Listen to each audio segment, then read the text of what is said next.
숨겨진 복지 혜택을 알기 쉽게 전달하는 KGS 복지특파원 김기자입니다.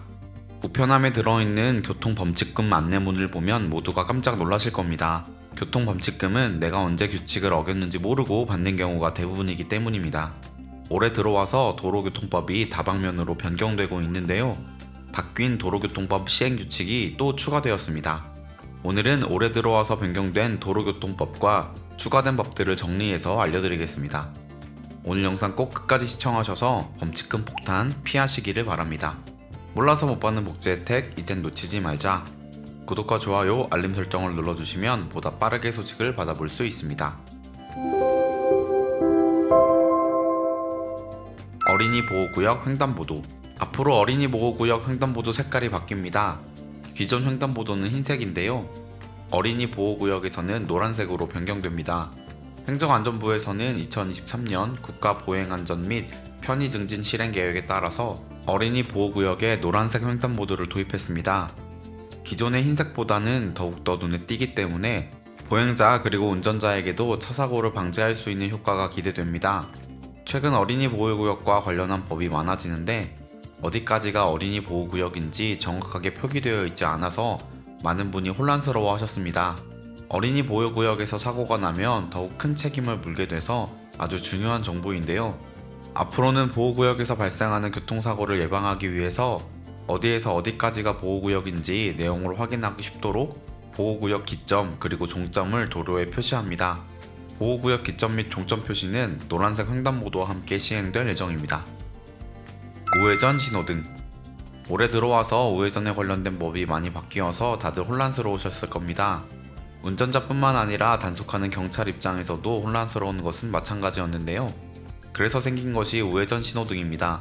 앞으로는 이 우회전 신호등을 더욱 효과적으로 개선하여서 가로형 우회전 신호등이 새로 생기게 됩니다. 기존 가로형 우회전은 보는 방식에 따라서 차량 신호등인지 아닌지가 헷갈렸는데요.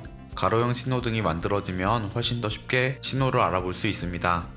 또한 신호등 위에 우회전 신호등이라는 표지판을 만들어서 더 쉽게 확인할 수 있을 것으로 예상됩니다. 우회전 관련 규정을 다시 한번 정리해드리면 차량 신호가 적색일 때 우회전 시 반드시 일시정지를 하신 다음 우회전하셔야 합니다. 일시정지를 하지 않고 우회전하셨다면 신호 위반 사항이 됩니다. 지난 4월 22일부터 단속하고 있는 사항이니 반드시 일시정지 기억하셔야 합니다. 차량 신호가 적색일 때는 보행자 유무와 상관없이 무조건 일시정지 하셔야 합니다. 만약 우회전 신호등이 있는 곳에서는 신호에 따라서 움직여주시면 됩니다. 우회전 신호등이 2022년 9월부터 전국 15곳에서 시범 운영을 했는데요. 보행자 안전에 도움이 되었다는 결과가 있었다고 합니다. 참고해주시면 좋겠습니다. 보행 대기 잔여 시간 표시. 앞으로 보행 대기 잔여 시간 표시 장치가 설치됩니다. 횡단보도를 보면 녹색불의 잔여 시간이 숫자로 표시되는 것을 많이들 보셨을 겁니다. 앞으로 빨간불에도 타이머가 설치될 예정인데요. 이것을 보행 대기 잔여 표시라고 합니다. 앞으로 빨간불에서 신호를 기다리면서 얼마나 더 기다려야 하는지 알 수 있게 되는 건데요. 앞으로 횡단보도를 이용하시는 보행자들의 편의가 높아지고 더 안전해질 것으로 예상됩니다. 왕복 4차로 이상인 도로, 사고가 자주 나는 횡단보도를 중심으로 빠르게 설치될 예정이라고 합니다. 고속도로 앞지르기. 최근 많은 분이 단속당하고 있는데요. 고속도로에서 앞지르기 하는 방법을 위반한 경우입니다. 도로교통법에 1차로는 추월차선, 2차로는 주행차선으로 정해져 있는데요. 최근 운전보조 기능을 탑재한 차량이 늘어나다 보니 추월차로인 1차로에서 정속으로 오래 주행하시는 분들을 자주 볼 수 있습니다.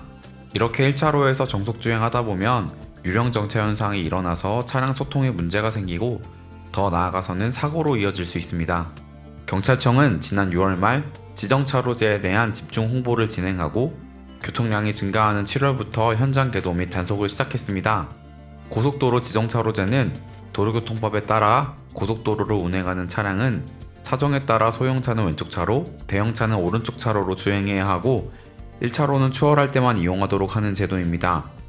현행법상 고속도로 1차로는 추월차로라서 항상 비워둬야 하고 앞차를 추월할 때만 잠깐 들어왔다 나가야 합니다. 2차로는 승용차 차로, 가장 오른쪽 차로는 화물차 같은 특수화물차 차로입니다. 이러한 차선 주행을 혼동하여 경찰에 적발 시 벌점 10점에 승합차는 5만원, 승용차는 4만원의 범칙금이 부과됩니다.